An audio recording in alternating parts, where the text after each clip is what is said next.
I'm Jennifer Adair with FlexArmor, and we just recently had a situation where a customer brought us a roof that they had a bedliner put on, and it was already failing and would have caused some significant damage in the near future. What we've been concerned about and why we're taking this opportunity is we believe in educating our customers so that they can make an informed decision.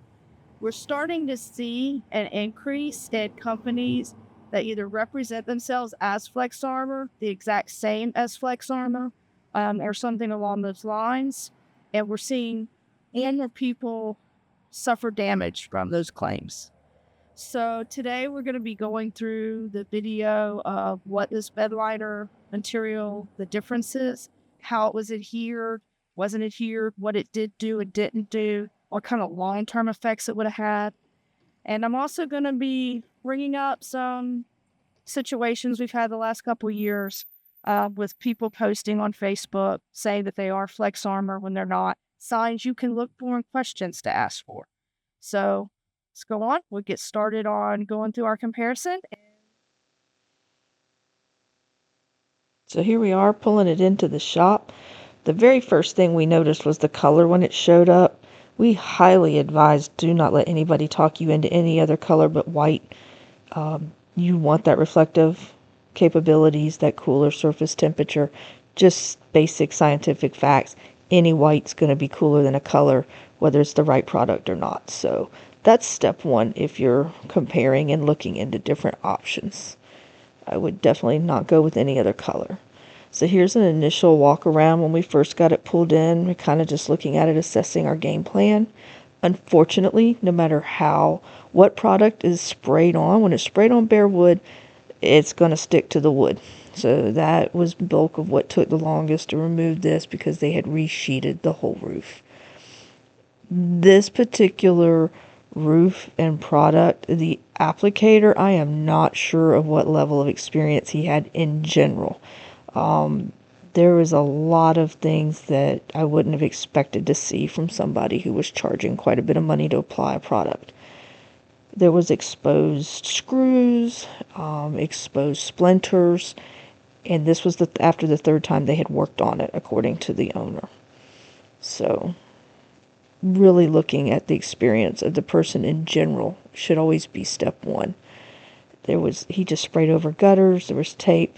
First thing we noticed is this. It was already starting to pull loose from the fiberglass on the front and rear end caps, and also several of the components. This is an indicator of an applicator who did not know how to properly prepare any surfaces for more than a mechanical bond. And this was a stiffer, low tear strength product. So what happens is in the colder temperatures with heat and expansion and contraction, it does like that front strip, and it's going to start to peel away and lift up and just keep getting worse. It's not going to not stop. It's going to just get worse and worse. So that's a concern we have when you go to just people who say, we'll spray whatever you bring us. They at best are going to have that mechanical bond, which is not going to hold up through rough winters, extreme heat. Once again, this is some more of the side. This is just more of questionable applicator experience. In the spray industry, there's typically a tape that most applicators use, whether they do a bed liner, they're doing secondary containment, any other kind of waterproofing, and it either has a nylon wire or nylon string or wire in it, depending on the tensile strength of the product you're spraying, so that when you're done, you pull that and it makes nice, pretty lines. This gentleman just had tape everywhere. Okay, here I'm showing you some of the holes that were left from the splinters exposing the wood. And then I did my best to try and video here where you can see when I pulled it off the wood, you see the little speck there of light. So after a winter, early spring, some rainstorms, all this OSB would have been swollen up. Then we get to where we're getting around the components, and I don't want to go through every section of getting every bit of the roof off. Like I said, the wood was tedious. By this point, our hands are about shot. But as you can see, it just comes right off the plastic. So it's the cyclone that was not adhered. There's still some yellow tape he had around the edges. The only place it's actually stuck on this whole roof is to the wood. And That's kind of like a rubber roof where you've got bubbles. It's just the opposite problem. It's adhered out there in the middle, but there's no caulking or bond around the component, so water's going to get in and it's just going to get into the wood.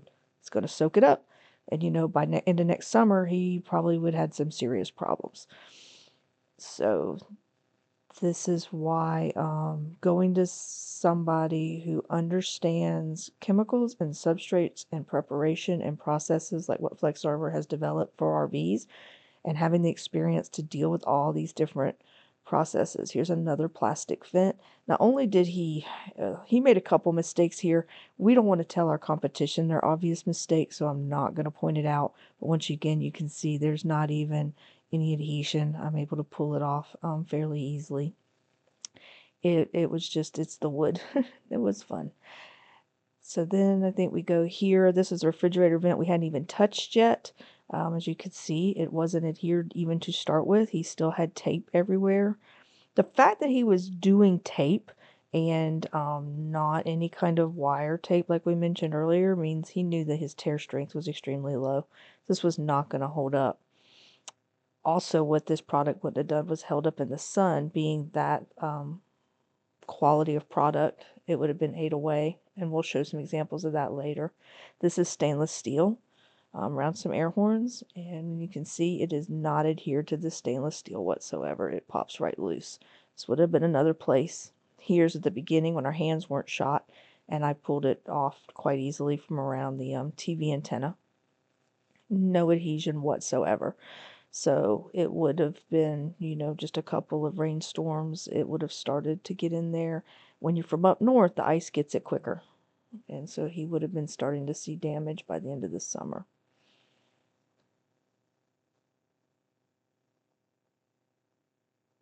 This is one of the hardest things. It's usually for us to illustrate. Here's a metal vent. As you can see, it just comes off with your hand strength. Here's a side roll. As you can see, the side roll just comes off without any residue, without any real effort.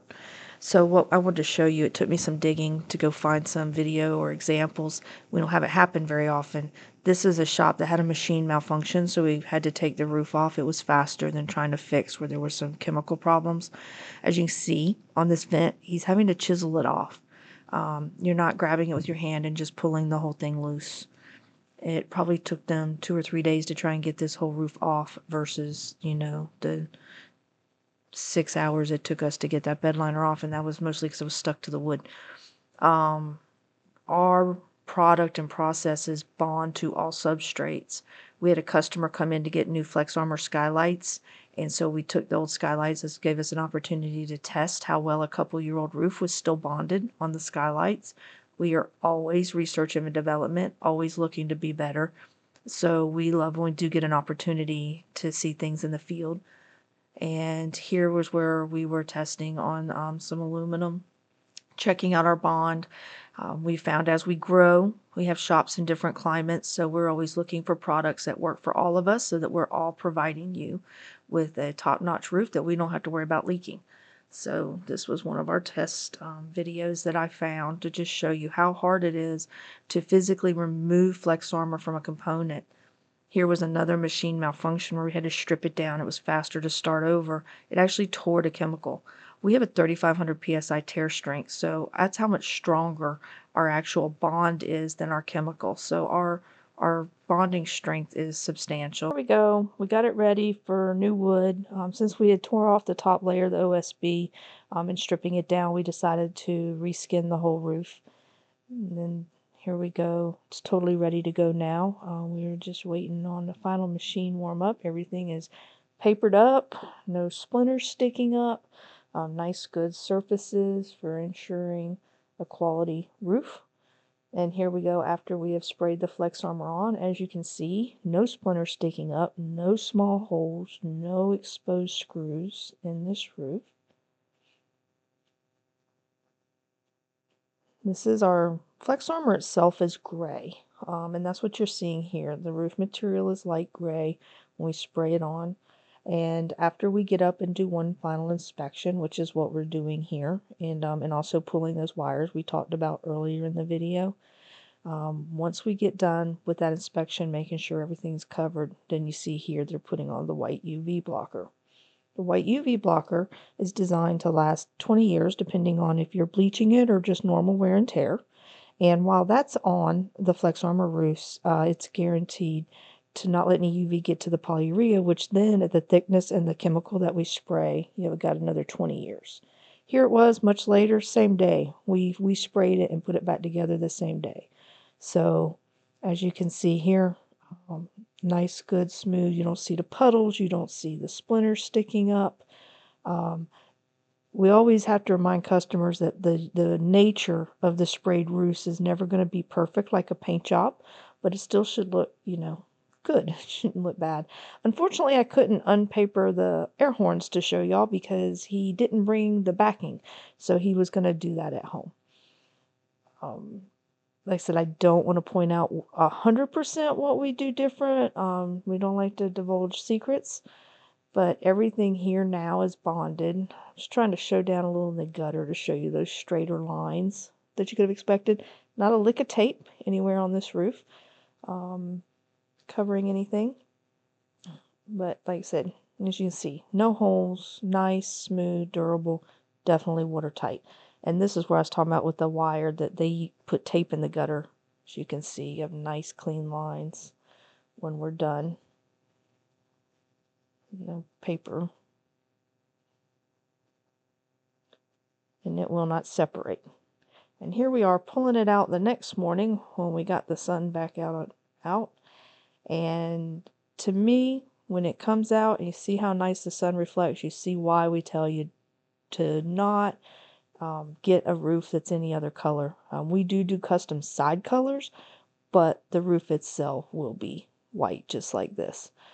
All we do is do the edges so that if you have a darker color scheme.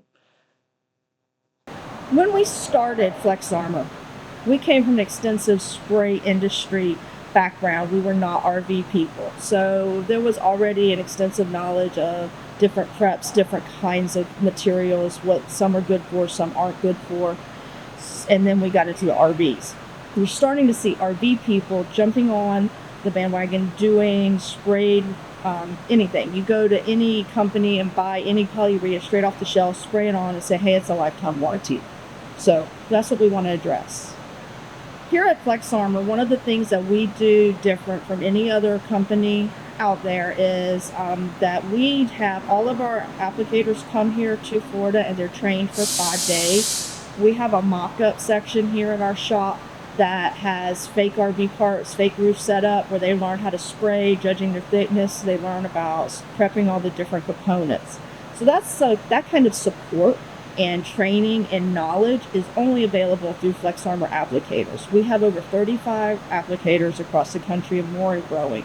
And so that's exclusive to FlexArmor. Along with the fact all our products are exclusively made for RVs. It's not just the polyurea, it's a whole combination of factors, including the prep and the process. So this leads to a segment of the video that I've struggled with for many years. This here is a roof that was done by a company that starts with an R with a product that starts with an E. And they've been doing this, and these roofs are not holding up. And many of our current applicators even used to apply this particular product and came to us because of the issues they were having. There was even a point where salespeople for this company had sent out letters that you are not allowed to put this on an RV roof. This is one of those examples of that the manufacturer of this sprayed polyurea manufactures that product supposedly for a lifetime, but not against leaks, not against application on a camper. And a lot of people were left with this popular brand thinking they had a lifetime roof, and it was just not bonded, just like what you saw in this video. Then that leads to this. Companies out there saying they're the same as FlexArmor. That is caulking around all those fixtures. They have sprayed something on this roof and gone back and caulked around everything because they are unable to bond and provide you with an actual no-leak roof. Then the same companies, here they sprayed over caulking, are plagiarizing our website. So we get calls from customers who say, well, their website says the same thing as you, so what's the difference? The difference typically is most of what you see on our website, I personally wrote anywhere from 2005 to about 2006. Right here, this is pretty much what's been on our website with a few changes all these years. This company didn't even show up until you see up there in the box, like 2022, and they are using my words. They are copying my website.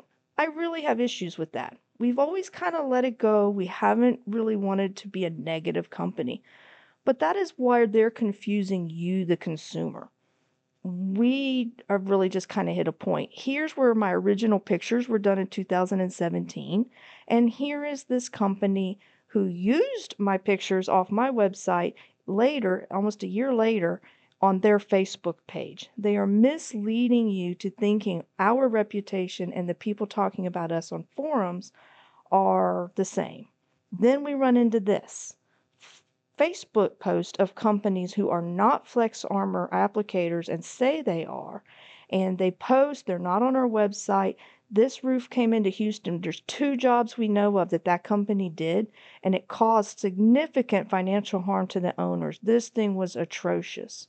So if you think you're getting a FlexArmor roof, please go to our website and make sure that company is listed. Every one of our authorized applicators are on the website. So like I said, this is an issue we had been kind of trying to not really bring up. We wanted to just keep focusing on what we do and doing a good job.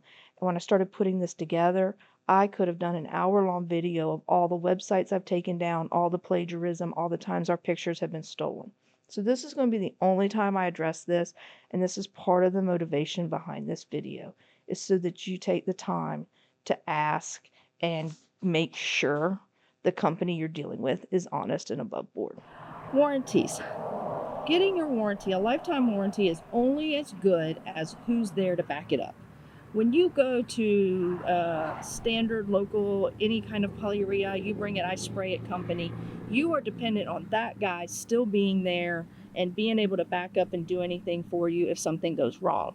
With FlexArmor, we are the only sprayed RV roof system out there with a network of established dealers and that if you anywhere in the country you can go to if you have a problem. You do not have to only go back to the original guy who did it. Most polyureas, it doesn't matter what they are, from a bedliner to something that goes on metal buildings, any warranty that they have is strictly from the manufacturer that the chemical was good in the barrels, has nothing to do with workmanship or application. They do not warranty no leaks. And so that's one thing that we like to make sure that you get all the warranties from other companies who have followed in our footsteps and are trying to get involved in this, and compare them and look at the wording of what it actually covers. So in conclusion, I hope you found this video helpful. We are firm believers at FlexArmor and RVRoof.com that we're actually here to educate and help, not just put on roofs. So we just want to make sure that you're asking a lot of the common questions and making the choice that's best for you and for your long-term RV adventure. So remember to compare and ask every location or shop that you ever want to deal with to provide you with the written warranty and what it covers. I would look into reviews of that company and see what kind of feedback other people have had, and just make sure that you're making the good choice for you. And we hope to see you at one of our locations soon.